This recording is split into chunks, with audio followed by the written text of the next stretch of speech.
আসসালামু আলাইকুম, good evening, নমস্কার সবাইকে। আপনারা সবাই জানেন যে আমাদের 29শে অক্টোবর মানে গতকাল একটা ডেপুটেশন কর্মসূচি ছিল এসএসসি অফিসে চেয়ারম্যান স্যারকে। আমাদের 1241 সংক্রান্ত যে নিয়োগটা এখনও পেন্ডিং রয়েছে, যেটা 20 নভেম্বরের মধ্যে মহামান্য আদালতের ডিভিশন বেঞ্চের রায় অনুযায়ী কমপ্লিট করার কথা, সেটা আমাদের নোটিশটা কবে আসছে বা কবে কাউন্সিলিং হচ্ছে সেইটুকুনি জানার জন্য আমরা একটা ডেপুটেশন কর্মসূচি গ্রহণ করেছিলাম। তো কালকে আমরা অলমোস্ট 100+ ক্যান্ডিডেট মিলে কলকাতায় উপস্থিত হয়েছিলাম। যদিও এটা আমাদের কোনো পলিটিক্যাল র্যালি ছিল না যে আমাদের সংখ্যার বিচারে সেটাকে বিচার করতে হবে। তারপরেও আমার একবার বলাতে এতগুলো মানুষ, এতগুলো দাদা দিদি ভাই বোন উপস্থিত হয়েছিলেন, তাতে আমি ভীষণ আপ্লুত। আমাদের যারা ফাইন্যান্সিয়ালি ফিজিক্যালি হেল্প করেছেন এই গতকালের ডেপুটেশন কর্মসূচির জন্য, তাদের মন থেকে ধন্যবাদ জ্ঞাপন করব। আর যে আপনাদের কালকে আমরা 29 তারিখে, যেমন আমাদের পূর্ব পরিকল্পিত প্ল্যানিং ছিল যে আমরা 29 তারিখ শিয়ালদা স্টেশনে হাজির হব, সেই মতো আমরা সবাই শিয়ালদা স্টেশনে হাজির হলাম। তারপরে ওখান থেকে করুণাময়ী স্টেশন গেলাম। 28 তারিখ সন্ধ্যাবেলা থেকে বিধাননগর ইস্ট থানা থেকে কনস্ট্যান্টলি আমাদের বা আমাকে বলবো ফোন করে করে ওনারা বারবার খবর নিচ্ছিলেন যে হয়তো আমরা কোনো আন্দোলন করতে যাচ্ছি বা কোনো রকম হয়তো অশান্তি সৃষ্টি হবে, এরকম ওনাদের ভাবনা ছিল। যদিও আমি প্রথম দিন থেকে বলে আসছি, আমাদের মোটিভ কেবলমাত্র আমাদের নোটিশ কবে আসছে সেই ডেটটা জানতে যাওয়ার। আমরা উডবি টিচার, কোনো রকমের গন্ডগোল আমরা পাকাবো না, সেটা আমি প্রমিস করেছিলাম। আর সেটা আমি পূরণ করতে পেরে সত্যি ভীষণ খুশি হয়েছি। ওনাদের ব্যক্তিগতভাবে আমি অ্যাসুরেন্স দিয়েছিলাম যে স্যার আমরা সেরকম কোনো রকম প্রবলেম ক্রিয়েট করব না, কিন্তু ওনারা আমাদের উপর ট্রাস্ট করতে পারছিলেন না বলে করুণাময়ী স্টেশনে আমাদের যাওয়ার আগেই ওনারা এসে হাজির হয়েছিলেন। তো যাকে বিধাননগর ইস্ট থানার যিনি ওসি সাহেব ছিলেন, তিনি সত্যিই ভীষণ কোঅপারেটিভ মানুষ।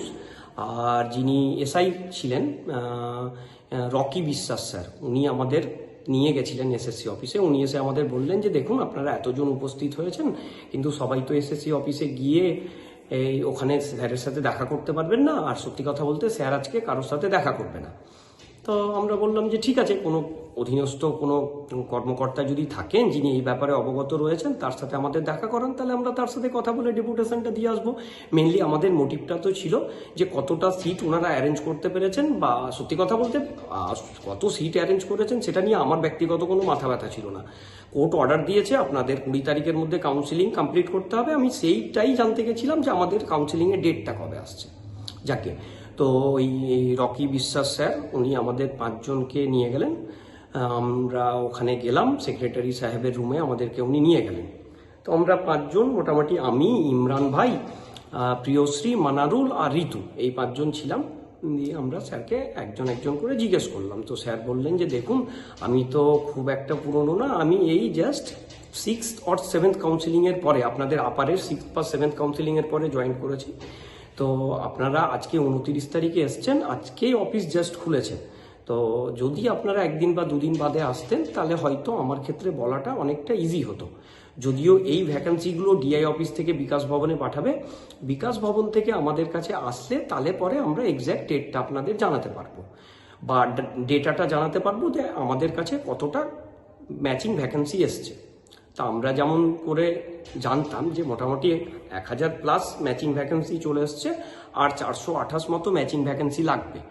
তো কালকে আমরা যেহেতু গেছি, কালকে উনি আমাদের কোনো স্যাটিসফাইড অ্যান্সার দিতে পারেননি অ্যাবাউট ডেটা বা কাউন্সিলিং ডেট। উনি বলেছেন যে আমরা যত তাড়াতাড়ি ম্যাচিং ভ্যাকেন্সি পাবো আমরা সেটাকে নোটিশের আকারে আমরা দিয়ে দেবো যে আপনাদের কাউন্সিলিং কবে হচ্ছে। তো আমাদের মধ্যে থেকে একজন জিজ্ঞেস করলো যে স্যার আমরা কি 6-7 তারিখের মধ্যে নোটিশ এক্সপেক্ট করতে পারি? তো স্যার তখন বললেন যে দেখুন 6-7 তারিখ কেন বলছেন, আমরা যদি 31-এর মধ্যে সমস্ত ম্যাচিং ভ্যাকেন্সি পেয়ে যাই তাহলে আমরা 31-এই নোটিফিকেশানটা দিয়ে দেবো। তো সত্যি কথা বলতে 10 বছর ধরে অপেক্ষা করার পরে এখন কারো কথা আমরা বিশ্বাস করতে পারি না। আমাদের যতক্ষণ না নোটিশ আসছে ততক্ষণ আমরা কারো কথাই বিশ্বাস করব না। আমরা নোটিশ চাই, আমাদের কাউন্সিলিং হয়ে আমরা স্কুলে যাব, যতদিন না আমরা এই কার্যকলাপগুলো কমপ্লিট করতে পারছি ততক্ষণ কোনো দাদা দিদি কারো কথাতেই আমরা বিশ্বাস করতে পারছি না। তো আমরা ডেপুটেশন কর্মসূচিটা শান্তিপূর্ণভাবে কালকে কমপ্লিট করেছি। এবারে ওনারা আমাকে প্রপোজাল দিয়েছেন যে স্যার 6 বা 7 তারিখে আপনাদের সাথে দেখা করতে চান, যদি আপনারা দেখা করেন। তো আমরা তো বললাম যে ঠিক আছে, তাহলে যদি 6 বা 7 স্যার আমাদের সাথে দেখা করেন তাহলে আমরা একটা ক্লিয়ার পিকচার পেয়ে যাব। তো যদি দেখা করেন উনি, বা আমি তো বলবো যে দেখা যদি নাই করতে হয় স্যারের সাথে এই নিরিখে বা আমাদের কাউন্সিলিংয়ের ডেট জানার ব্যাপারে, তাহলে সত্যি কথা বলতে খুব ভালো হয়। যদি 6-এর আগে আমাদের নোটিফিকেশন চলে আসে তাহলে এই ব্যাপারটা নিয়ে আর স্যারের কাছে যাওয়ার আমাদের দরকার পড়বে না। আমরা হয়তো স্যারকে থ্যাংক ইউ জানাতে বা ওনারকে প্রণাম জানাতে আমরা যাব, খুব ভালো কথা। কিন্তু কালকে যে আমরা ওখানে উপস্থিত হয়েছিলাম, অনেকেরই কিউরিসিটি ছিল যে দাদা কি আমাদের ডেটা কতটা কালেক্ট হয়েছে, ম্যাচিং ভ্যাকেন্সি কতটা কালেক্ট হয়েছে বা কবে নোটিশ দিচ্ছে, এই ব্যাপারে কিন্তু সেক্রেটারি সাহেব আমাদের কোনো রকম স্যাটিসফাইড অ্যান্সার দিতে পারেননি। এবার যারা ঘরে বসে রয়েছেন, যারা জাননি, তাদের কিউরিসিটি বেশি থাকবে, খুব স্বাভাবিক। কেন, যারা কাল গেছিল আমাদের সাথে তারা ওখানেই জেনে গেছে যে কি সিচুয়েশনটা ছিল। তো আমি আশাবাদী রয়েছি এখনো 6 বা 7 তারিখের মধ্যে নোটিশটা চলে আসার।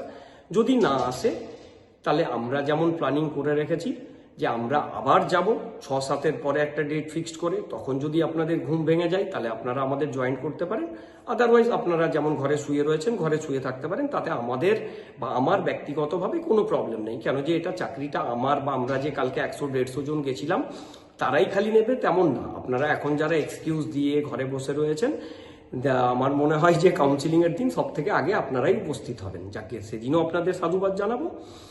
কিন্তু আমাদের ফিউচার প্ল্যান বলে দিচ্ছি আমি, যদি 6-7-এর মধ্যে আমাদের নোটিশ না আসে তাহলে কিন্তু আমরা আবার একটা ডেপুটেশন কর্মসূচি নেব। হ্যাঁ, কোনো রকমের মানে ঝামেলা সৃষ্টি করার মানসিকতা আমাদের কোনো দিনই ছিল না, আগেও নেই। কিন্তু আমাদের বাধ্য যেন না হতে হয় কোনো রকম আন্দোলনে যেতে, এইটুকুনি রিকোয়েস্ট চেয়ারম্যান স্যারের কাছেও থাকবে, প্রশাসনের কাছেও থাকবে যে আমাদেরকে বাধ্য করবেন না। 10 বছর ধরে আমরা সাফার করছি, আমাদের পেশেন্স লেভেল এমনি তলানিতে এসে ঠেকেছে। এরপরেও যদি আমাদেরকে নিয়ে এরকম ছেলে খেলা করা হয় তাহলে আমরাও আলটিমেটলি মানুষ, আমাদের পেশেন্স লেভেলটাও তখন শেষ হয়ে যাবে।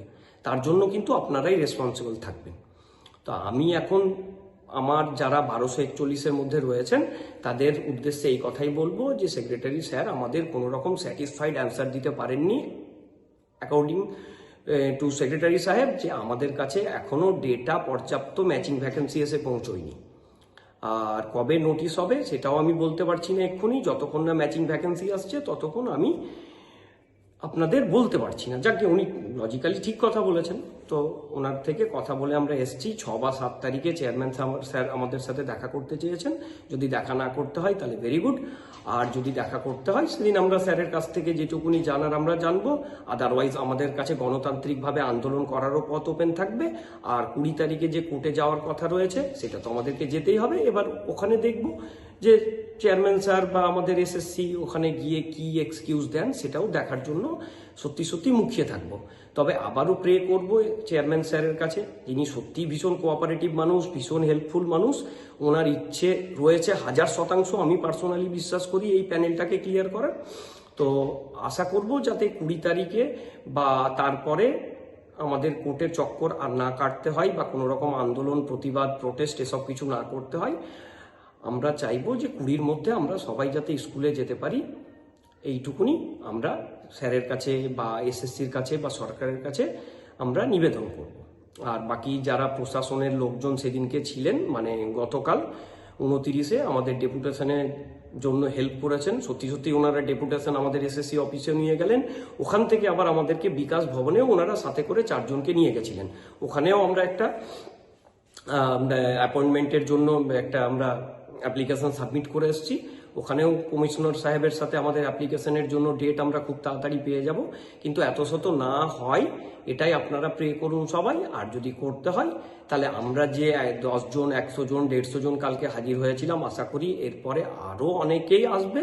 আর যারা আসবেন না তাদের আমার সত্যি সত্যি কিছু বলার নেই। যারা এসছেন তাদেরকে আবার ধন্যবাদ জানাচ্ছি, স্পেশালি যারা বাইরে থেকে ইন সার্ভিস, যেমন জিদ্দাকে দেখলাম, আমি নিচ্ছিলাম না, উনি আমাকে লিটারালি এই ফোর্স করলেন যে না ভাই তোমরা চা বিস্কুট খেও। উনি 1000 টাকা আমাদেরকে এই ডেপুটেশনের জন্য দিয়েছিলেন। এরকম অনেক আমাদের ভাই দাদা দিদি যারা যেতে পারেননি তারা আমাদেরকে ফাইন্যান্সিয়াল হেল্প করেছিলেন। আর এই ফাইন্যান্সিয়াল হেল্প যারা যারা করেছেন তাদের গ্রুপে আমি নাম টাকা অ্যামাউন্ট সমেত দিয়ে দিয়েছি। ব্যাস এইটুকুনি বলার ছিল। আমার কাছে কোনো ডেটা নেই কতটা ম্যাচিং ভ্যাকেন্সি এসছে না এসছে এই রিলেটেড এক্স্যাক্ট কোনো ডেটা নেই। তাই আমি অ্যাজিউমশন প্রিজুমশন নিয়ে আমি কোনো কথা কখনো বলি না, বলতেও চাই না। বাকি যারা এতদিন ধরে এই আপার প্রাইমারিটাকে লিড করছেন আশা করি তাদের কাছে ক্লিয়ার পিকচারটা থাকবে, আর সেই ক্লিয়ার পিকচারটা তারা আমাদের প্রোভাইড করবেন।